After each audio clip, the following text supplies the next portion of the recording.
जय श्री राम। राम कलश चैनल में आपका हार्दिक स्वागत है।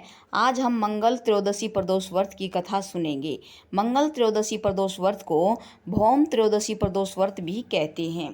त्रयोदशी के दिन जो वार पड़ता हो उसी वार को त्रयोदशी प्रदोष व्रत करना चाहिए तथा उसी दिन की कथा पढ़नी व सुननी चाहिए। रवि सोम शनि त्रयोदशी प्रदोष व्रत अवश्य करें, इनसे अभीष्ट फल की प्राप्ति होती है। पौराणिक कथाओं के अनुसार रोगों से मुक्त और अच्छे स्वास्थ्य के लिए मंगल प्रदोष व्रत करना चाहिए। तो चलिए मंगल भौम त्रयोदशी प्रदोष व्रत की कथा सुनते हैं। सूत जी बोले कि अब मैं मंगल त्रयोदशी प्रदोष व्रत का विधि विधान कहता हूँ। मंगलवार का दिन व्याधियों का नाशक है। इस व्रत में एक समयवर्ती को गेहूँ और गुड़ का भोजन करना चाहिए।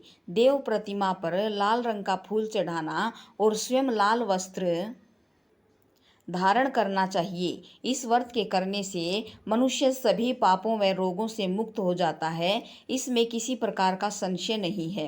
अब मैं आपको उस बुढ़िया की कथा सुनाता हूँ जिसने यह व्रत किया वह मोक्ष को प्राप्त हुई। अत्यंत प्राचीन काल की घटना है। एक नगर में एक बुढ़िया रहती थी। उसके मंगलिया नाम का एक पुत्र था। वृद्धा को हनुमान जी पर बड़ी श्रद्धा थी। वह प्रत्येक मंगलवार को हनुमान जी का व्रत रख कर यथाविधि उनका भोग लगाती थी।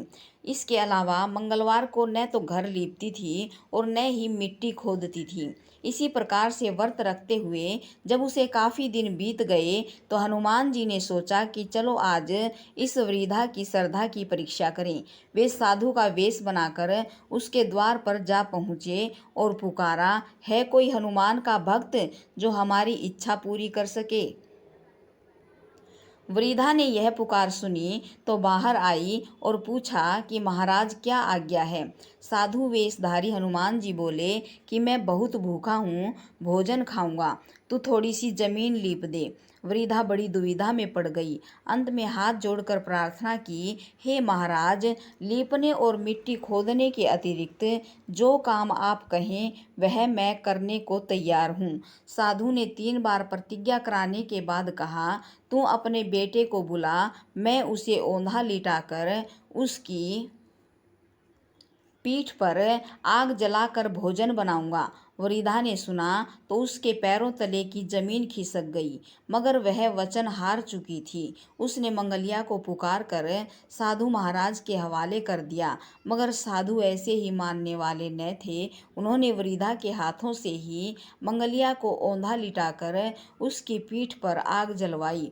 आग जलाकर दुखी मन से वृद्धा अपने घर के अंदर जा घुसी। साधु जब भोजन बना चुका तो उसने वृद्धा को बुलाकर कहा कि वह मंगलिया को पुकारे ताकि वह भी आकर भोग लगा ले।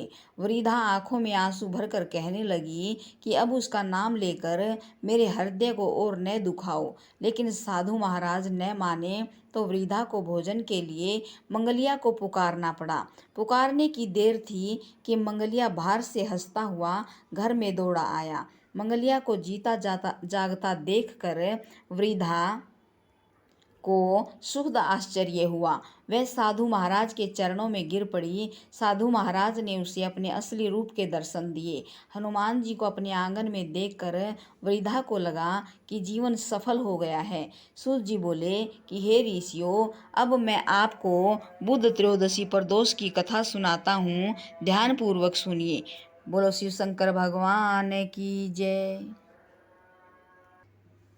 व्रत करने वाले मनुष्य को मंगल प्रदोष व्रत की कथा सुनने के बाद भगवान शिव शंकर जी की आरती करनी चाहिए और 108 बार ओम नमः शिवाय मंत्र का जाप करना चाहिए। इस प्रकार की वीडियो देखने के लिए राम कलश चैनल से जुड़े रहिए और वीडियो पसंद आए तो वीडियो को लाइक शेयर सब्सक्राइब जरूर करें।